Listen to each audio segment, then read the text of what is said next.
Media உங்கள் கனவா? படிக்கும் அனைவருக்கும் internship, placement assistance. Pandey school of journalism short term கோர்ஸில் உடனே சேர 7338824242. இனிமே கண்ணை மூடிட்டு கடலை எண்ணெய் வாங்கலாம். ஏன்னா மந்த்ரா கடலை எண்ணெய் இதயத்தின் தயாரிப்பு.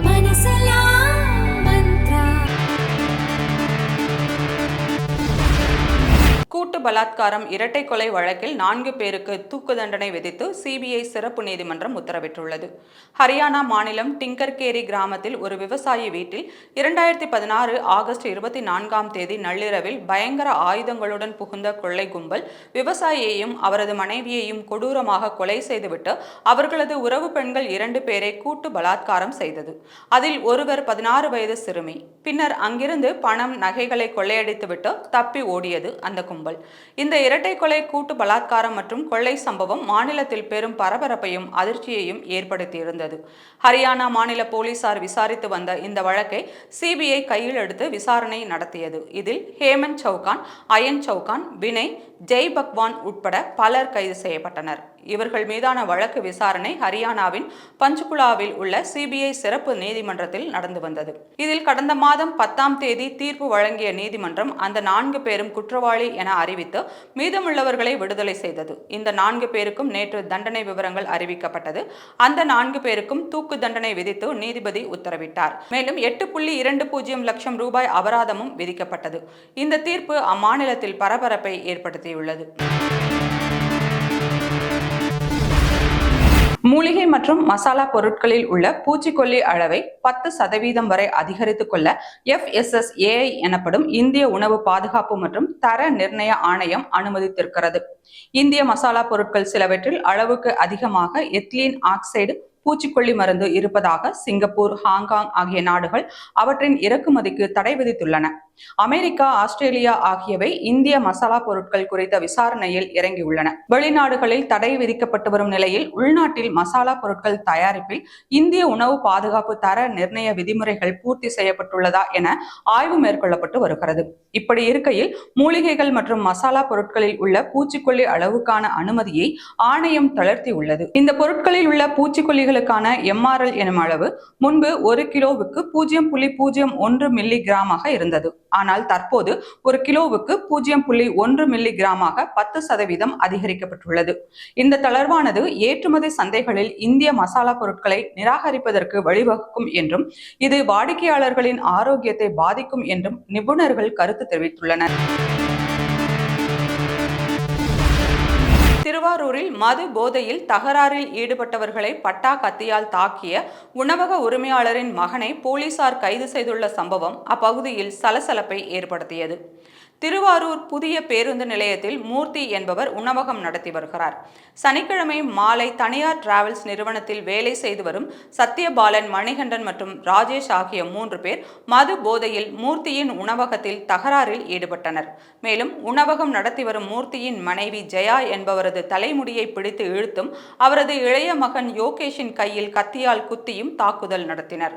தகவல் அறிந்த மூர்த்தியின் மூத்த மகன் விக்னேஷ் பட்டாக்கத்தி எடுத்து வந்து மது போதையில் அடாவடி செய்த 3 பேரையும் தாக்கியுள்ளார். அதில் அந்த 3 பேருக்கும் காயம் ஏற்பட்டதை தொடர்ந்து அவர்கள் திருவாரூர் அரசு மருத்துவக் கல்லூரி மருத்துவமனையில் சிகிச்சைக்காக அனுமதிக்கப்பட்டனர். இந்த சூழலில் மது போதையில் தகராறு செய்தவர்களை உணவக உரிமையாளரின் மகன் விக்னேஷ் தாக்கும் வீடியோ வெளியானதை தொடர்ந்து விக்னேஷை திருவாரூர் நகர போலீசார் கைது செய்துள்ளனர். இந்த சம்பவம் தொடர்பாக விக்னேஷ் உட்பட 6 பேர் மீது வழக்கு பதிவு செய்யப்பட்டுள்ளதாக போலீசார் தெரிவித்துள்ளனர். நீ கத்திய திருவாரூர்ல அவ்வளவு டவுன் தானே. சரி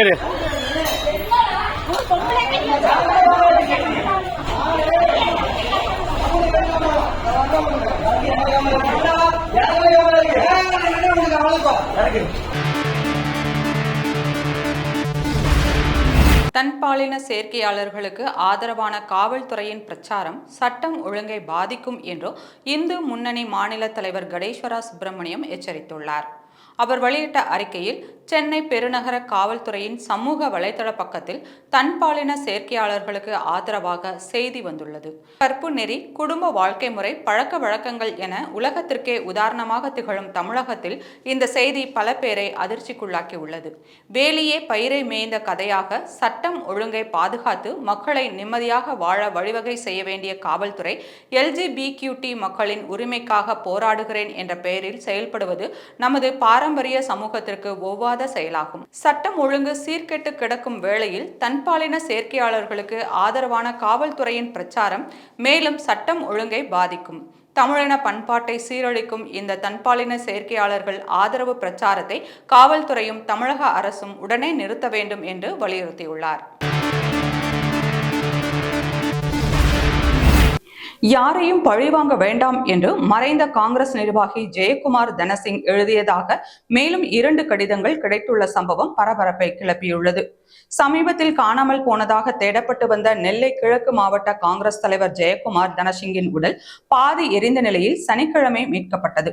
உடற்கூராய்வு முடிந்த பின் அவரது உடல் நெல்லையில் அடக்கம் செய்யப்பட்டது. ஜெயக்குமார் தனசிங்கின் உடலுக்கு காங்கிரஸ் மற்றும் திமுக நிர்வாகிகள் இறுதி அஞ்சலி செலுத்தினர். இந்த சூழலில் மறைந்த ஜெயக்குமார் தனசிங் எழுதியதாக மேலும் 2 கடிதங்கள் வெளியாகியுள்ளன. அதில் தனது மகள் கேத்ரின் திருமணத்தை சிறப்பாக நடத்திய அனைவருக்கும் நன்றி. குடும்பத்தினர் மீது தனது அன்பு எப்போதும் உண்டு. சட்டம் தன் கடமையை செய்யும். தனது பிரச்சனையை மனதில் வைத்து கடிதத்தில் குறிப்பிட்டுள்ள நபர்களை யாரும் பழிவாங்க வேண்டாம் என்று தெரிவித்துள்ளார். மேலும் யார் யாரிடம் இருந்து எவ்வளவு பணம் வசூலிக்க வேண்டும் என்றும் தனக்கு வர வேண்டிய லட்சக்கணக்கான பணம் தொடர்பாக 14 பேர் கொண்ட பட்டியலையும் அந்த கடிதத்தில் ஜெயக்குமார் தனசிங் குறிப்பிட்டுள்ளார். இந்த கடிதம் குறித்த கேள்விக்கு பதிலளித்த நெல்லை போலீசார், மறைந்த காங்கிரஸ் நிர்வாகி எழுதிய கடிதத்தில் குறிப்பிட்டுள்ள நபர்களிடம் விசாரணை நடத்தி வருகிறோம். உடற்கூராய்வு அறிக்கை வந்த பிறகு இது கொலையா அல்லது தற்கொலையா என்பது தெரிய வரும் என்று தெரிவித்துள்ளனர். தூத்துக்குடியில் விற்பனை செய்வதற்காக வீட்டில் 1.25 கிலோ கஞ்சா பதுக்கி வைத்திருந்த நடிகர் விஜய் ரசிகர் மன்ற நிர்வாகி பாஸ்கர் கைது செய்யப்பட்டார். தூத்துக்குடி பீச் ரோடு இனிகோ நகர் பகுதியில் இருக்கும் ஒரு வீட்டில் கஞ்சா பதுக்கி வைத்திருப்பதாக கிடைத்த தகவலின் பேரில் தென்பாகம் காவல் நிலைய போலீசார் சோதனை செய்தனர். அப்போது அந்த வீட்டில் இருந்து 1 லட்சம் ரூபாய் மதிப்பிலான சுமார் 1.25 கிலோ கஞ்சா பறிமுதல் செய்யப்பட்டது. இது தொடர்பாக காவல்துறையினர் நடத்திய விசாரணையில் கஞ்சா பதுக்கி வைக்கப்பட்டிருந்த வீடு நடிகர் விஜய் ரசிகர் மன்ற நிர்வாகியான பாஸ்கர் என்ற சுரா பாஸ்கரின் வீடு என்பது தெரிய வந்தது. இதையடுத்து பாஸ்கரை தென்பாகம் போலீசார் கைது செய்து விசாரணை நடத்தி வருகின்றனர். கைது செய்யப்பட்ட சுரா பாஸ்கர் மீது ஏற்கனவே கஞ்சா, அடித்தடி உள்ளிட்ட வழக்குகள் இருக்கின்றன. கெஜ்ரிவால் கைதால் இந்தி கூட்டணிக்கு எந்த பின்னடைவும் இல்லை என்று விசிக தலைவர் திருமாவளவன் தெரிவித்துள்ளார்.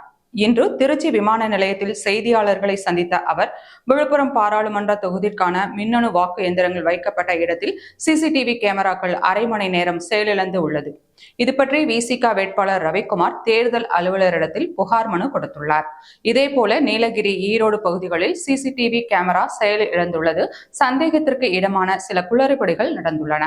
அரியலூரில் வைக்கப்பட்டுள்ள சிதம்பரம் தொகுதி வாக்குப்பதிவு எந்திரங்களை விடுதலை சிறுத்தை கட்சியினர் 24 மணி நேரமும் கண்காணித்து வருகின்றனர். வருகிற 9ஆம் தேதி ஆந்திராவில் உள்ள நெல்லூர் தொகுதியில் காங்கிரஸ் வேட்பாளரை ஆதரித்து பிரச்சாரம் செய்ய உள்ளேன். எங்களது வேட்பாளர்கள் ஆந்திராவில் போட்டியிடுகின்றனர். நாங்கள் போட்டியிடாத மற்ற தொகுதிகளிலும் நான் பிரச்சாரம் மேற்கொள்கிறேன். இதேபோல் மகாராஷ்டிராவில் தாராவியில் போட்டியிடுகின்ற காங்கிரஸ் கூட்டணி வேட்பாளருக்கு பிரச்சாரம் மேற்கொள்ள உள்ளேன். மகாராஷ்டிராவில் லத்தூர் தொகுதியில் விடுதலை சிறுத்தைகள் கட்சியின் சார்பில் வேட்பாளர் போட்டியிடுகிறார். தெலுங்கானாவில் விடுதலை சிறுத்தைகள் கட்சி வேட்பாளர்கள் 7 தொகுதிகளில் போட்டியிடுகின்றனர். அங்கு பிரச்சாரம் மேற்கொள்ள இருக்கிறேன். பிரதமர் மோடி சமீப காலமாக பேசி வருகிற கருத்துக்கள் காங்கிரஸ் மற்றும் இந்தியா கூட்டணி அதிக இடங்களில் வெற்றி பெற்றுவிடும் என்ற அச்சத்தில் இருப்பதை வெளிப்படுத்துவது போல் அமைந்துள்ளது. அவருடைய நிலைமையை மறந்து, பொறுப்பை மறந்து மிகவும் கீழிறங்கி விமர்சனங்களை முன்வைக்கிறார். குறிப்பாக தாலியை பறித்து இஸ்லாமியருக்கு கொடுத்து விடுவார் என்ற அளவுக்கு பேசுவது அவரது பொறுப்புக்கு அழகல்ல. அமலாக்கத்துறையினர் கெஜ்ரிவாலை கைது செய்திருப்பது அதிகார போக்கை வெளிப்படுத்துகிறது. இதனால் இந்தி கூட்டணிக்கு எந்த பின்னடைவும் ஏற்படாது. டெல்லியில் எல்லா தொகுதிகளிலும் காங்கிரஸ், ஆம் ஆத்மி கூட்டணி கைப்பற்றும் என்றார். தமிழகத்தில் மின்வெட்டை தடுக்க அரசு நடவடிக்கை எடுக்க வேண்டும் என பாமக நிறுவனர் ராமதாஸ் வலியுறுத்தியுள்ளார்.